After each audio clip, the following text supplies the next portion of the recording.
if you sort of lend a sense of like authority to how things are run, then I think people are just gonna behave themselves more. And it's so weird because he got robbed in like quite a rich area, and like a couple of weeks prior to that, we were shooting in Eldorado Park, which is seen by other people as a dangerous area, but nothing happened there.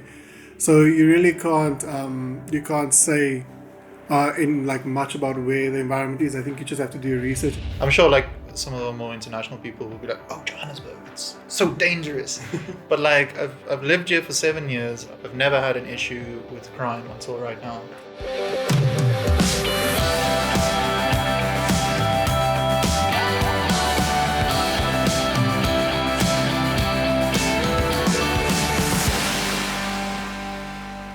Sup?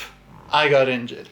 Hey everybody, and welcome back to Department Spotlight, which is the show where we speak to our friends and colleagues about their experiences in the South African film industry. I'm Jaco. And I'm Mark. And I'm Kalen. Today we are going to be talking about sort of how this whole business happened. I got injured for the people listening. Very badly injured. And then also we're going to be talking about safety on set. We're going to be talking about locations. Security. And we're going to be talking about corporate videos. All of the fun stuff. And if you want to see what we're talking about with Yaku's injuries, then go over to the Loot Pictures channel and watch the video version. Yeah, definitely. And then while you're there, just smash like. It really helps us out. Yeah, but don't smash it too hard or you'll end up like that. That's what this injury is for. It's from smashing the like too hard. Anyway, yeah, so let's get into it. So Yaku, what happened? Okay, so I'm going to tell the story of what happened now, but I'd just like to give a trigger warning for anybody who's been involved in an armed robbery. You can skip over to this time code. I was going to shoot a music video for, it was a low budget music video, and by low budget I mean no budget. We were looking around for places in Johannesburg to shoot, and the idea was to get like a one of these fancy cars with a panoramic view, so like a sunroof and everything, and then we would mount a 360 cam to the sunroof, and then they would just sort of like drive on this very scenic road, and then I would like it would be one take, and in post I would like zoom in and pan and stuff. So we found a really nice road here in Johannesburg, like a wonderful, like a really, yeah, like a really cool suburb, Houghton. Yeah, in Houghton, and it's like it has this like European bend. You know, like you see on... Because only the Europeans have been... No, but like it's one... It's literally... Windy, snaky roads, yeah. It's literally one of those roads that you only see in like, you know, the Top Gear specials when they go to Switzerland. So I arrived along with another guy who was going to be in the video. So he was going to be an actor. And we were waiting for the artist and the other actors to arrive because they were all in the car that we were going to use. So we were just chatting there by this road, and all of a sudden, like, I just see this man sort of approaching us, and he lifts his shirt and takes out a gun. I don't know if we're going to get demonetized for saying that, but... he took out a weapon. Yeah, so he takes out this weapon. When I see this, like, I scream like, no! And then we start running, right? Because the guy approached us sort of not in the way where he wanted to steal something. He, like, was like...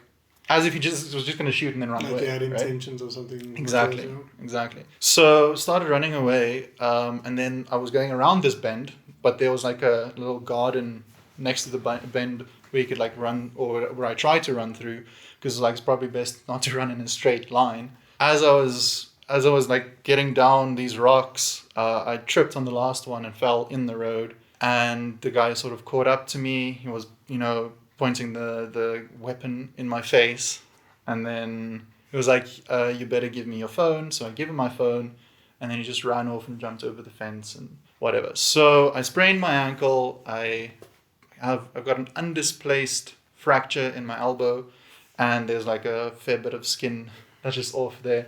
And he looks like Wolverine attacked him on this. Oh yeah, and there's some scratches. Yeah, that's sort of what happened. So that's why we want to talk about being safe on set. Yeah. And if I could just sort of start it, like, this wasn't even one of those moments where I thought we were being unsafe, because we hadn't started yet. All the cameras were still in the car. We were literally just standing, waiting for people and just chatting. So I think it's important from now on to, like, check the reputation of an area. Yeah, like if it's a hot spot or what. Yeah, but also, like, because that road is a viewpoint. right? So a lot of people go there. So it is a soft target. I didn't know this because you think like Houghton, oh, that's a very nice area. It's like a rich area. And like I said, we were going to be in the car the whole time.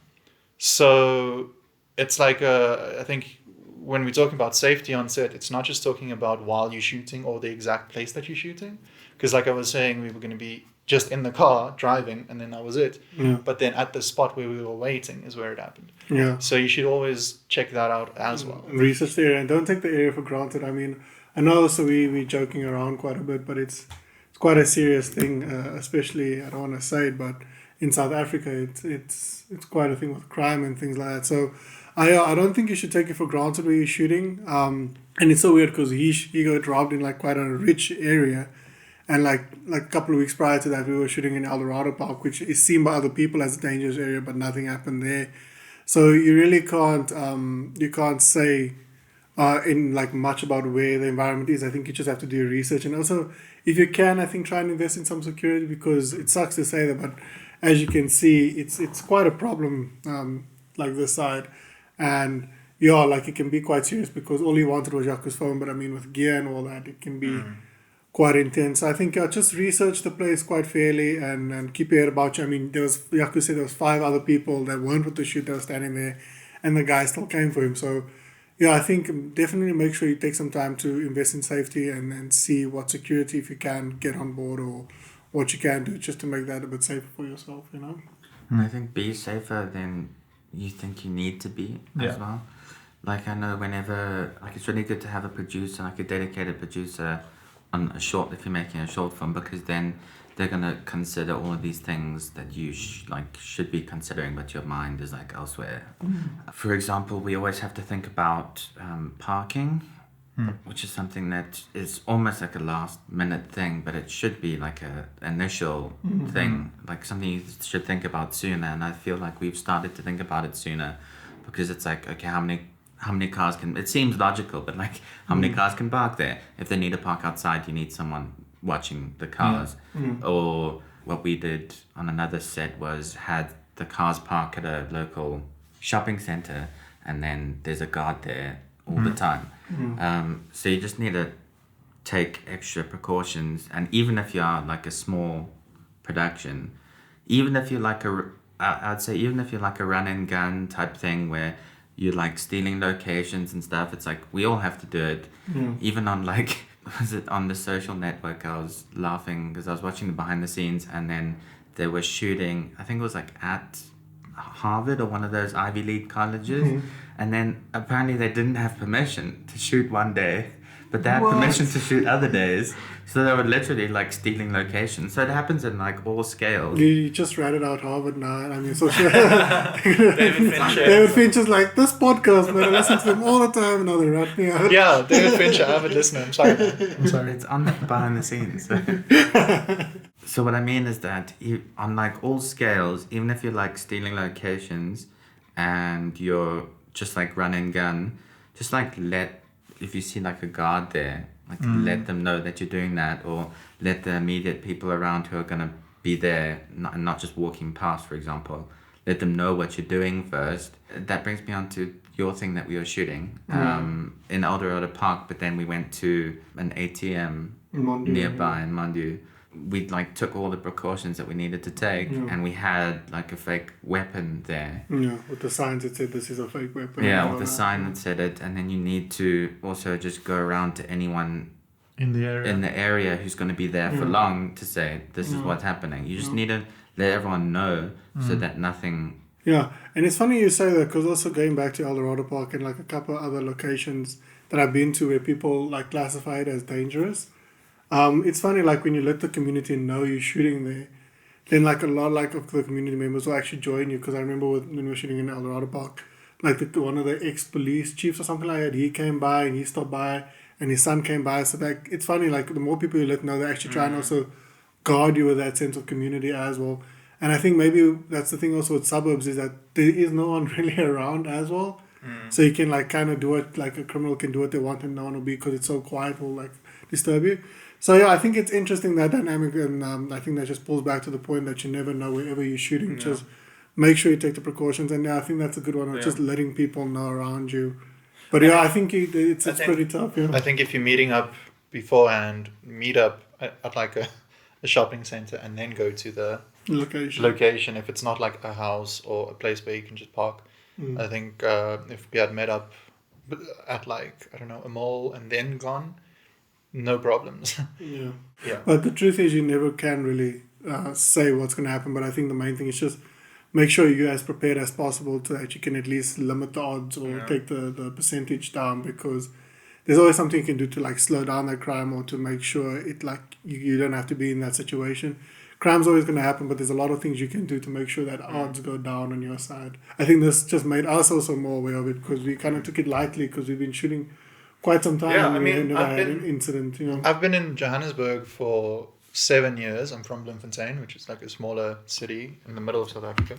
And like, I've never had any issues with crime, because like, I'm sure like some of the more international people will be like, oh, Johannesburg, it's so dangerous. But like, I've lived here for 7 years. I've shot everywhere. I've never had an issue with crime until right now. And I think that sort of like made me comfortable to just wait around and, just chat. But you should always be aware. And I think that applies to every city. Like, you can be, it doesn't matter how safe your city is, there's always poor people, there's always desperate people. At the end of the day, the guy probably needed to pay for something or get food. And you said the guy also was worried about your safety as well. Oh yeah, actually, after you took my phone and I was just lying there in the road, because obviously I was struggling to get up, he was like, "Get out of the road, get out of the road." He was like concerned Jaco doesn't get bumped. Exactly. So maybe he was just like very desperate. So I don't know. We don't really know the circumstances like the guys that do this, but but also I don't want to say don't come shoot in South Africa or don't come film here. I mean, there's plenty of productions like Avengers came and shot in Johannesburg and all that stuff. Like, and they shot in the dangerous area. So it's still like you can still come and shoot here and you can still do what you want, but I think just take the precautions, make sure the security. Obviously, if you don't feel comfortable, you can find other locations, but I think just be wary of it and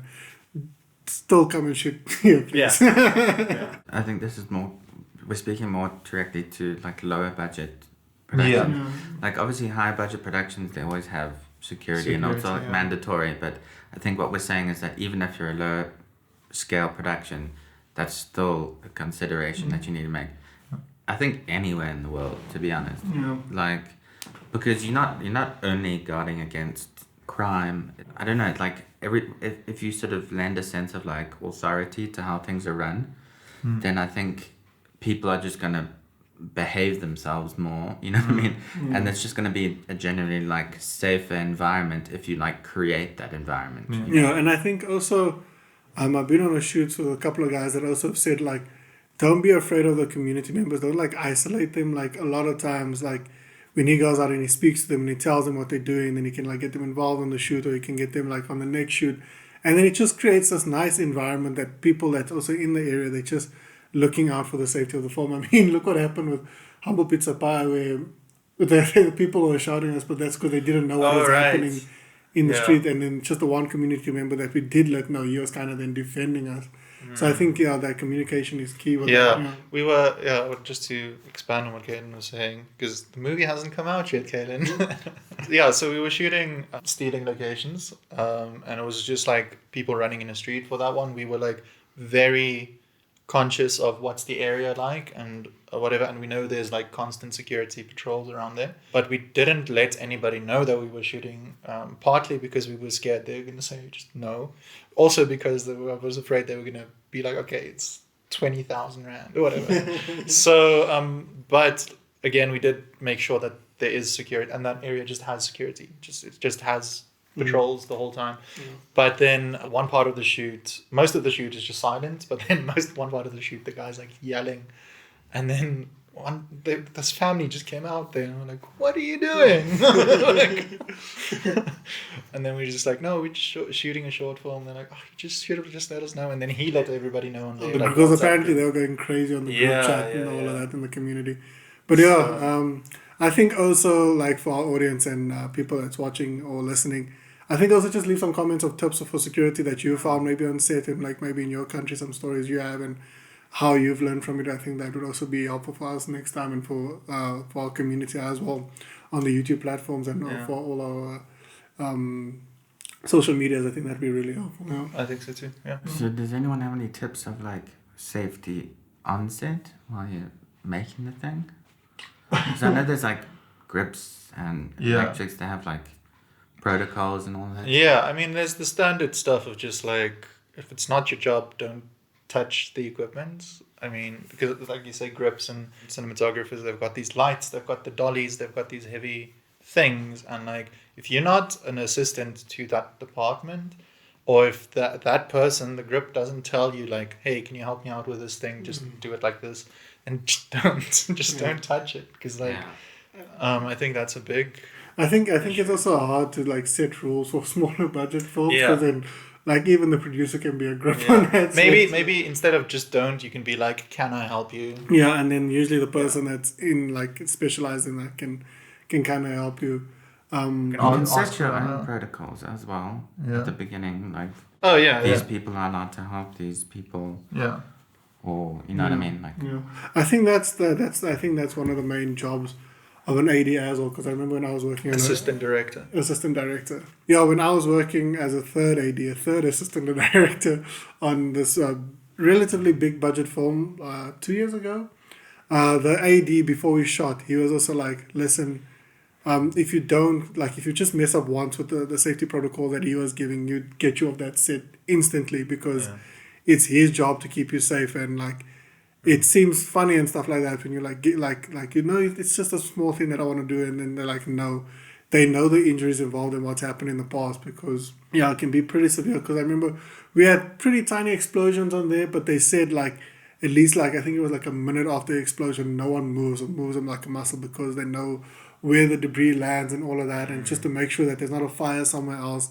So I think the main thing is also just listen to the chain of command, because they're pretty experienced when it comes to those kind of bigger budget films, and they, even if it sounds like they're being kind of like douchey about it, they're doing everything for your safety, because there's been a couple of times where they're just like, okay, stand here, don't move, don't even take out your phone, because if there's explosions or cars rolling and stuff like that, just one step this way, one step that way, it's something they didn't account for, and it can really cause some severe injuries on set. And it's like, even I remember when I was assisting cinematography in first year, assisting third years in first year, as you do it after, there's like so many procedures and stuff to like, even like setting up like a light stand that you wouldn't consider if you hadn't been told. Exactly. Which is where the sort of the danger comes in. There's like a procedure as to how it, like, the whole thing gets set up, and then the cable gets laid, and then the cable gets laid down, and then everything. Someone can trip over it if it's not done right. Like if you don't,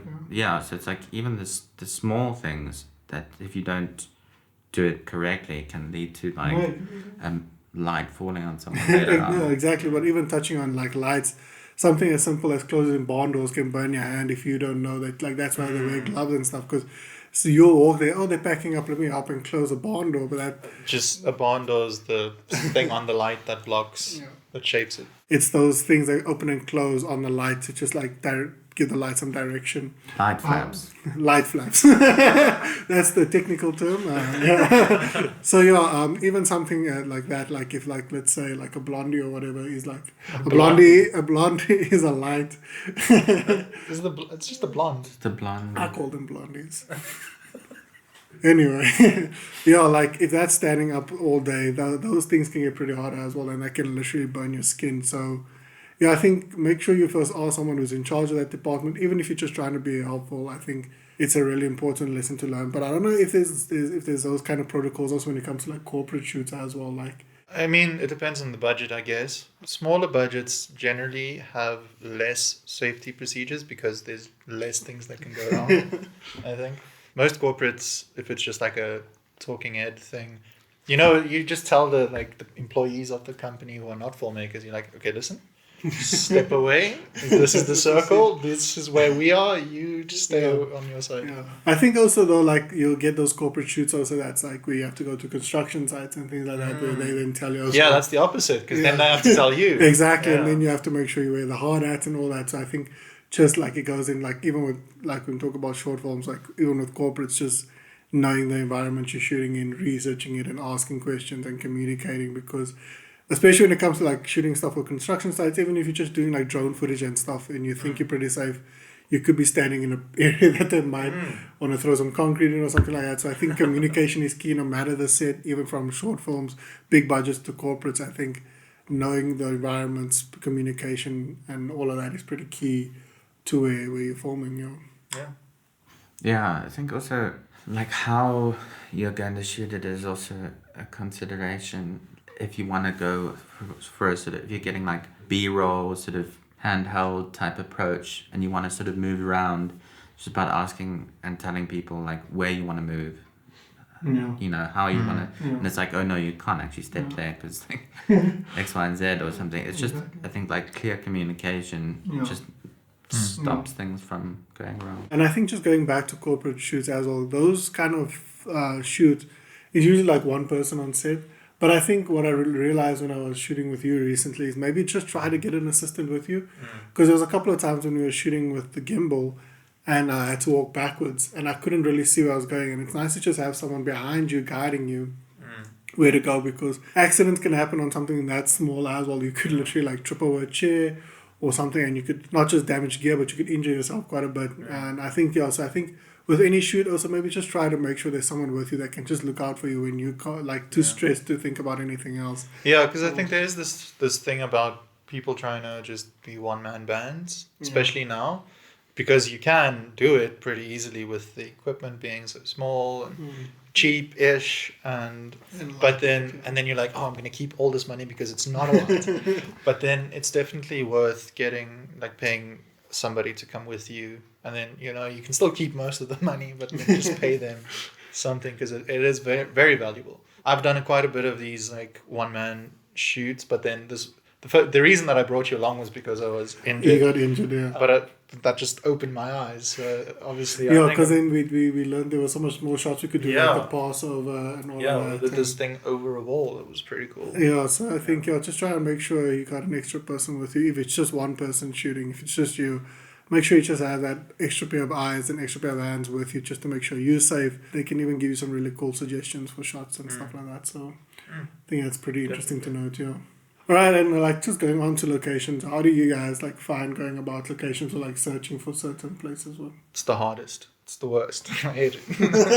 Oh, I thought you were shaking your head now to be like, no, we're not talking about locations. We've mentioned in, I think it was we've mentioned it a few times in various videos, writing videos, other writing podcasts, but with that initial 6 shorts, we wrote 4 locations we knew we could get. So that's a good approach to go, is that sometimes writing a short film or like a longer, any type of film, is you feel like you're just creating problems for yourself as you're writing it.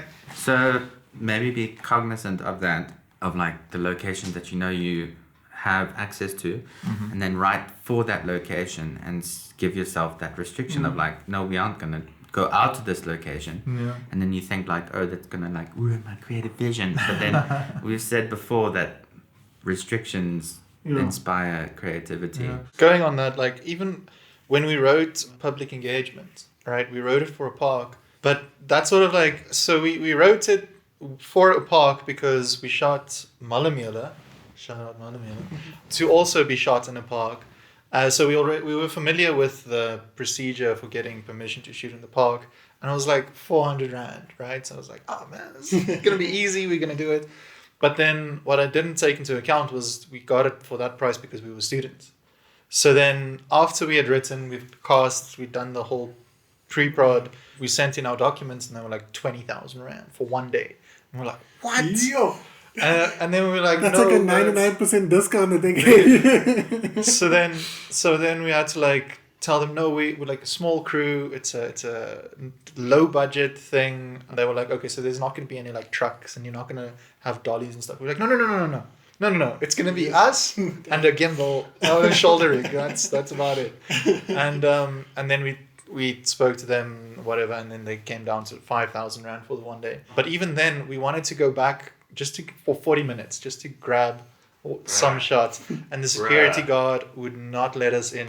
We had to go speak to this lady who was like in charge of bookings or whatever, and then she would not let us shoot. They were like, you paid for your day, you did your day, it wasn't raining, you're not allowed to. And we're like, 40 minutes, it's like 2 shots. Eventually we got in, we just pleaded and begged, and then she let us in. That's But it was also like sometimes a good form of payment. It's just begging, man. Yeah. When you have no money, just beg. Okay, so for my personal experience, recently I've started writing on a feature script, and I was talking to the producers about the writing process and all of that, and they literally said to me, no, like, so it was like, I had to like flip my mindset. Like, it's so funny with short films versus like feature films. They said, no, don't limit yourself now. Write what you want to write. Like, write out everything that the ideas, the big ideas you have. And then us as producers will come back in later and telling you what we can and can't do. And then, like we always say, for people starting out, write for what you can have. Like, restrictions are always good. But then it's kind of interesting once you step up and you can finally get some funding for feature films, that you kind of have to flip that mindset a bit and be like more confident in the locations you want and trying to say, this is how we're going to do it. Because I mean, look at Leon the Professional, where they wrote the scenes and then they like shot in like 3 different cities to make that apartment look like that. I mean, those are the budgets they can have.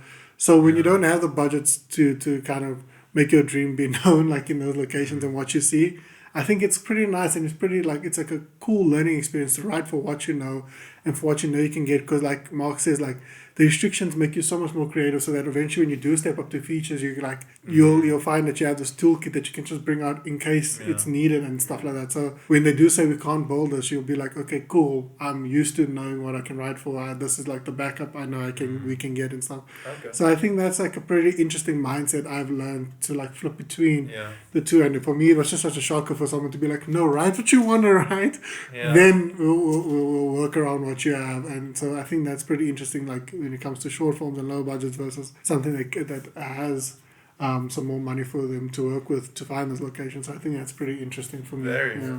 Yeah, taking that like short film mindset into feature I think is really important. Because I think even on a feature film, when you're writing a feature film, I see so many things on writing Facebook groups of like little excerpts from scripts that people have written and stuff. And they're just jumping from like location to location, and like suddenly we're here and then we're there. And that's also like, you also have to think from like a story perspective, like, what does this location like mean? Like, and do we need to go to another location? Like, no, we don't. Why can't it happen here? It literally can. But I have there was the short that I wrote years ago, which we almost got funding for, but we lost it, which is a 5-page script with 6 locations. And it's so good though. But okay, that's like, I feel like those locations are important, but it's like, I can't make that movie because I need a lot of money for those locations. I'm trapped. I can't make that movie because I wrote so many locations into it, and it's like impossible to change it. Like, it has to be those locations. And that just makes it really expensive. So that's sort of like the thing that I have, or the struggle that I have at the moment is, and it can be very good if we shoot it right, but it needs like $500,000 rand. I think then for those kind of projects, you like, if you really have an idea, you can maybe write those and just save it for when you can get funding. But if you just want to like make short films on the budget that you have, I think the best thing is to just try and be versatile. And I think the nice thing of like writing for places that you know, or writing just for one location, even if it is an expensive location, like you can then focus all that time and energy into making that one place or that 2 locations look so good, and get all the shots you need, and really like put like, I know that's for me personally why a lot of the short films I've worked on, like, we've ended before like the allocated time that we needed to. Like, if we had like so much extra time, is because we could focus so much of our attention on the location, making sure the shots look perfect, doing like 8 or 9 takes of a scene, because you know you're going to be there for a while and you can get it right. So I think starting off, it's like a really good exercise to have, is to just know you're using one location. And like, I mean, look at that movie. I haven't actually watched it, but like, look at that movie Buried with Ryan Reynolds, where it's literally just him in a coffin. Was it good? Was it I forgot. So take but I think take that for what that is. But yeah, I think that's like really interesting. Where you look at that with literally a whole movie, or like predominantly the entire film, in a coffin. I think that's just Like just shows you, like then it can just make you be creative with like dialogue, and it's really cool exercises to go through as a starting off writer. So yeah, I think like we always just say, when you're starting off, Mark always says it, and I think it's a good model to have, just have those restrictions, not just with locations, but with a lot of different things. You can even, with the amount of cast members you want, with the amount of special effects, like how can you cheat it to make it look not cheap but good for its level, you know, like really, really good for what it is. The fact that, or the restriction is, I've only got 1,000 rand. Exactly, and I feel like that kind of pressure really just breeds gold in terms of the filmmaking, and I think the skills and lessons you learn, once you have that mindset and you go into a feature film, I think you'll be like indestructible. Not indestructible, but you'll be so well prepared for when challenges come up and stuff like that. So I think it's really something where you just have to take your time with it and learn it and put in that 10,000 hours in those restrictions. So that when you get your opportunity, you're not like scared of everything. You're kind of prepared for it, just scaled up. So I think that's really, really good. And there's also, speaking on like restrictions and locations, if you're sort of like that to the big ideas kind of concept person, if you're making like a sci-fi thing, I always think Film Ride's always doing little sort of... Shout out Film Ride. They're always doing like easy to do sort of VFX shots or something. So there's always a way that you can like, for example, keep your short film into like one location, but like for one or two shots like imply like a much larger world by doing like one or two shot, like I mean, like a miniature shot that Exactly. implies something crazy, where you've got like, you know, that you can do like some like 3D stuff, like one establishing shot that like shows a bigger world, and then you like inside a room, you know what I mean? I think that like if you look at a bigger example of that, where like the implication was scarier than like seeing the mass, like when it comes to sci-fi films, like the mass invasion or something. Like if you look at a movie with science, you like saw those aliens like what 5 times in the whole movie, and then one scene in the living room at the end.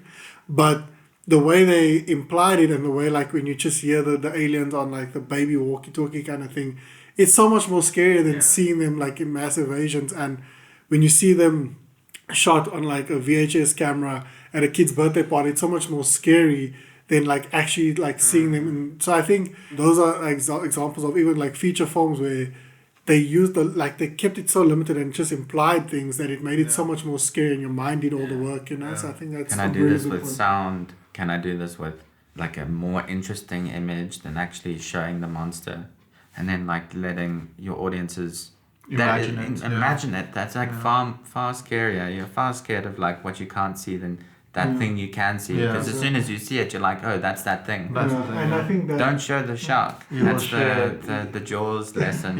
You would scare yourself much more than anybody else can scare you. Yeah, and I mean that's what happened with Jaws, and that just became iconic for everyone. It's just that fun. So like even if you just cast a shadow, if it's a horror movie, didn't the shark also they built the thing and it just didn't work. And then that fin just became the thing. So I think those are all examples of our limitations.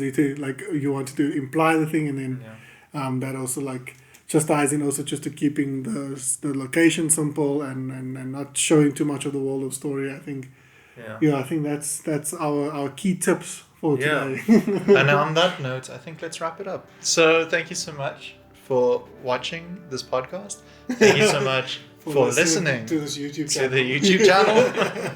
And please let us know if you're enjoying this format, where we're just talking casually about filmmaking and things that interest us. Or if you want us to go back to the Zoom format, we're all separated. You know, I mean, we're gonna bring guests back eventually. But just waiting for things to settle. But let us know if you enjoy seeing us in this kind of format. I think it's more personal, more intimate, and a better way of talking. But let us know what you think. If you prefer us just to go back to our separate cells of Zoom, then let us know in the comments down below. So if you like this video, podcast, audio, all the things, then smash that like button. But not too hard, because this is not fun. And if you have any comments or questions for us, then leave them down in the comment box below. And while you're down there, might as well just hit subscribe. It helps us out, and we keep on growing our community. But that's it from us here at Loot Pictures, and until next time, go out there, stay safe, and make your movie.